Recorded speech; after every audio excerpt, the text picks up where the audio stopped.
천고마비의 계절 가을. 요새는 갑자기 추워져서 가을인지 겨울인지 헷갈리는데요. 하지만 기온이 내려가면서 알록달록한 단풍과 은행잎이 떨어지며 수놓는 길거리도 보고 더워서 못했던 운동 같은 활동적인 것도 하시는 분들이 늘어나고 있는 것 같네요. 허나 뭐니뭐니 해도 가을하면 먹거리. 가을 먹거리 대명사 전어부터 두 종류인 낙지, 그리고 잘못하면 노로바이러스와 맞짱 떠야 되는 굴까지 가을하면 생각나는 음식들이 정말 많습니다. 그래서 지금 저는 배가 매우 고픕니다. 어쩌라고. 그러니 오늘은 대리만족을 하기 위해 보기만 해도 군침이 싹 또는 애니메이션 속 음식 먹방과 음식들을 아침, 점심, 저녁으로 나눠서 씹어보겠습니다. 주의, 배고파질 수 있음. 내가 그랬음. 뚱뚱뚱뚱뚱 아침.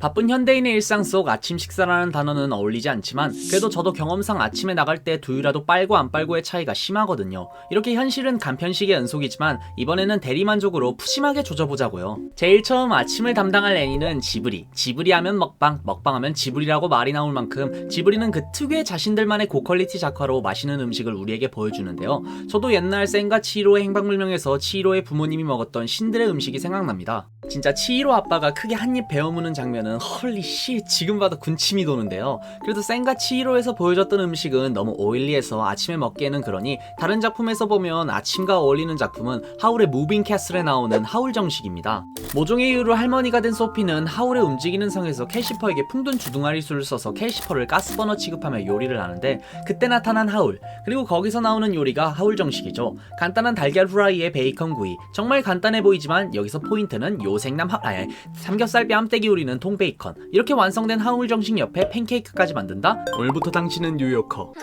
진짜 그냥 먹어도 맛있는 재료에 개똥손이 아닌 이상 실패할 수 없는 후라이와 베이컨의 조합. 그걸 직면하듯 마르크는 날 것 그대로의 먹방을 보여줍니다. 진짜 며칠 굶은 애 마냥 개걸스럽게 먹는데 에이 설마. 근데 하울 정식 말고도 소피가 먹었던 제리치즈라고도 불리는 에멜탄 치즈와 바게트빵, 마르클가 먹었던 햄과 식빵 등 작품성이 너무 좋아서 그렇지 먹방 장면도 작품성 못지않게 작품의 분위기와 잘 어우러지고 아침 식사에 어울리는 음식 먹방이 많이 나왔습니다. 근데 시간이 벌써 이렇게 됐네요? 우리 점심 먹으러 가요. 뚱뚱뚱뚱뚱 점심. 아침에 아메리카 스타일의 아침 식사를 먹어서 약간 부대 낄 것 같은데요. 그래서 점심 식사는 면 요리를 준비했습니다. 면 요리하면 많은 음식 관련 애니메이션이 있지만 제가 준비한 건 짱구에 나온 국수 요리입니다. 오랜만에 주말에 외출한 짱구네 집. 허나 사람 생각하는 거 다 똑같다고 유명한 맛집들은 이미 포화 상태여서 식당 찾아 돌아다니는데요. 그리고 그러는 중 발견한 공터라는 식당. 으스스한 분위기에 별로 가고 싶지는 않지만 일단 배고프니 그곳으로 들어간 짱구 가족. 그리고 각자 먹고 싶은 메뉴를 시킵니다. 짱구 아빠가 시킨 건 메밀국수와 모듬튀김, 짱구 엄마가 시킨 건 냄비국수, 그리고 짱구가 시킨 건 기운국수. 그렇게 모짜렐라 있는 기운국수 먹방을 야물딱지게 조져주는 짱구. 근데 여기서 의문점. 짱구 아빠와 엄마가 시킨 메밀국수와 냄비국수는 익숙한데 기운국수 이건 뭐지? 기운국수는 일본에 실제로 있는 치가라 우동이라는 우동을 한국어로 로컬라이징 시킨 건데요. 이 우동 안에 들어있는 건 키리모찌라는 떡입니다. 왜 그 있잖아요, 짱구나 다른 애니에서 많이 나오는 구워 먹는 떡. 일본은 떡을 경사스러운 날에 먹는 전통이 있는데 그래서 신으로부터 힘을 받기 위해 우동에 떡을 넣었다고 하죠. 그래서 만들어진 게 치가라 우동. 짱구는 힘내서 얼마나 더 못 말리려고 이걸 먹는지 참. 근데 점심을 이렇게 짧은 에피소드로 퉁치는 건 좀 그렇죠? 저만 그래요? 네, 선장. 그쵸, 점심은 든든하게 먹어야죠. 그래서 짱구에 나온 면 요리를 더 말해볼 건데요. 짱구 하면 생각나는 면 요리, 극장판 엄청 맛있어 B급 음식 서바이벌에 나온 볶음국수입니다. 볶음국수, 야키소바라고 하는 철판에서 야채와 면을 넣고 간장 베이스에 소스를 넣고 만드는 간단한 음식인데요. 간단해서 그런지 애니메이션의 축제씬이나 영화 같은 데서 자주 등장해 꽤나 친숙한 음식입니다. 그런데 그렇게 많이 나왔는데 왜 하필 짱구냐 할 수 있을 텐데 이 극장판에서는 볶음국수 조리 과정을 노래로 신나게 보여줘서 정한 건데요. 뜨거운 무대인 철판에 빨강, 노랑 여러가지 신선한 채소를 넣습니다. 여기서는 당근, 양배추, 양파, 숙주, 그리고 제일 중요한 고기가 들어갔네요. 그리고 면까지 넣고 지글지글 볶고 이제 소시스 러브 하면서 소스 넣고 계란을 올리면 완성. 만드는 장면만 봐도 귀염뽀짝해서 힐링되는데 볶음국수 먹방 장면은 진짜 지구 뿌십니다. 거기에 극장판이라 그런지 작화도 TV판보다 좋아서 볶음국수가 더 맛있어 보이는데요. 진짜 날계란 미쳤습니다. 그리고 위에 치가라 국수나 볶음국수가 시중에 파는 제품들을 사서 만들어도 기본적인 맛도 나고 거기에 만드는 법도 쉬워서 구독자님들도 한번 만들어보세요. 그럼 바로 인스타각 뜹니다. 그리고 좀 다른 얘기인데 키리모찌 꿀팁 좀 드리자면 키리모찌로 떡볶이 하면 개맛있어요.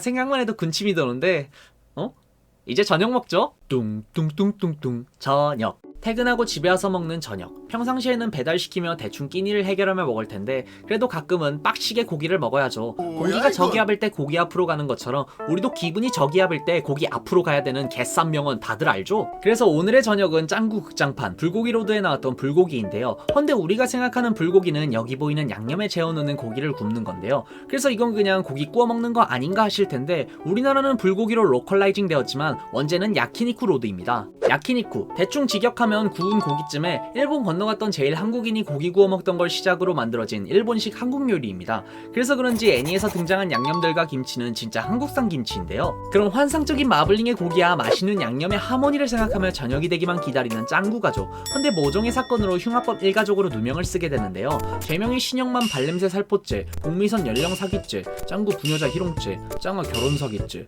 흰둥이 집단 폭력 및 상습적 음주운전죄.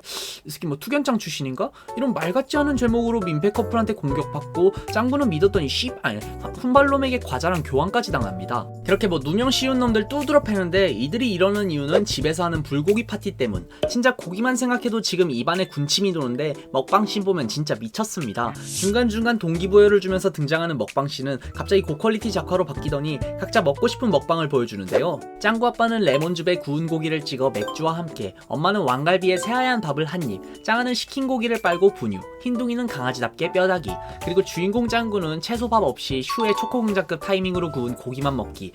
먹을 줄 아는 놈인가? 이렇게 각양각색의 가족들의 고기 먹방을 보여줍니다. 이 정도 퀄리티의 먹방량이면 해자를 넘은 옥자죠. 하지만 단점이라면 단점인 게 이 극장판이 짱구 특유의 정신나간 템포에 내용도 별로 없습니다. 허나 여장 아빠의 히치하이킹과 그대는 운명을 믿소? 하던 게이 아저씨, 그리고 지금도 두들겨 패고 싶게 고개 까딱이던 이 싸갈 바가지 없는 훈발로 밈을 만들었고 기본적으로 짱구 본연의 재미는 충분히 보장합니다. 그리고 뭐니뭐니 해도 태풍을 부르는 영광의 불고기 로드라는 이름값을 톡톡히 하는 진짜 애니메이션 역사의 길이 남을 만한 먹방씬을 보여줘서 지금도 회자된다고 생각합니다. 진짜 거기에 이렇게 고기까지 먹으며 하루의 마지막인 저녁을 야식 먹자! 응? 뚱뚱뚱뚱뚱 야식.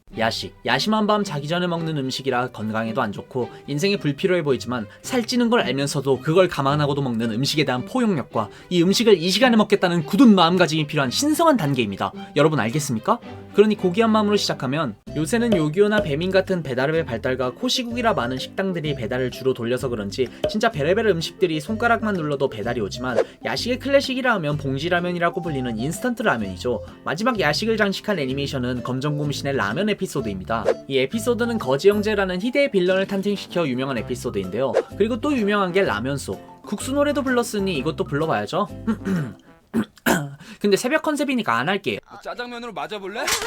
짜장면 하니까 얘기를 안 할 수가 없죠. 60년대 당시 졸업식 같은 특별한 날에만 먹을 수 있었다던 짜장면. 우리나라에 라면이 들어왔던 시대가 1963년, 첫 출시 당시 라면이 10원, 짜장면이 20원에서 30원 정도였고 이걸 요즘 시대 화폐 가치로 보면 라면은 대략 400원, 짜장면은 1000원. 60년대 당시 직장인 월급 평균이 900원 정도고 중산층이었던 기영이 아빠가 3000원 벌었으니 라면이 그렇게 막 엄청 비싼 식품은 아니었는데요. 하지만 아직 전쟁의 상처가 남아있던 한국에서는 이마저도 못 먹는 사람들이 많았죠. 그래서 라면 같은 식품이 나오기 전 먹고 있던 게 미군이 버린 음식 찌꺼기로 만든 꿀꿀이죽. 여기서 담배꽁초부터 쓰레기들이 잔뜩 나왔지만 사람들은 그걸 5원 주고 사 먹었죠. 왜? 먹을 게 없으니까. 근데 이걸 어떤 사람이 먹고 와씨 이건 문제인데? 하면서 식품 사업에 뛰어들었던 사람이 삼양식품의 전종윤 회장이에요. 그리고 몇 년 뒤 일본에서 인스턴트 라면 기술을 받고 만들어져 1963년 나온 게 삼양라면. 이게 우리나라 라면의 시발점입니다. 그래서 다시 검정고무신을 보면 여기 느자구 없이 거쟁색하며 라면 끓여오라고 시키고 국물에 밥까지 넣어서 싹싹 긁어먹고 세레머니로 띵까띵까하며 음식 가지고 장난쳤던 할아버지의 모티브가 된 게 전종윤 회장이죠.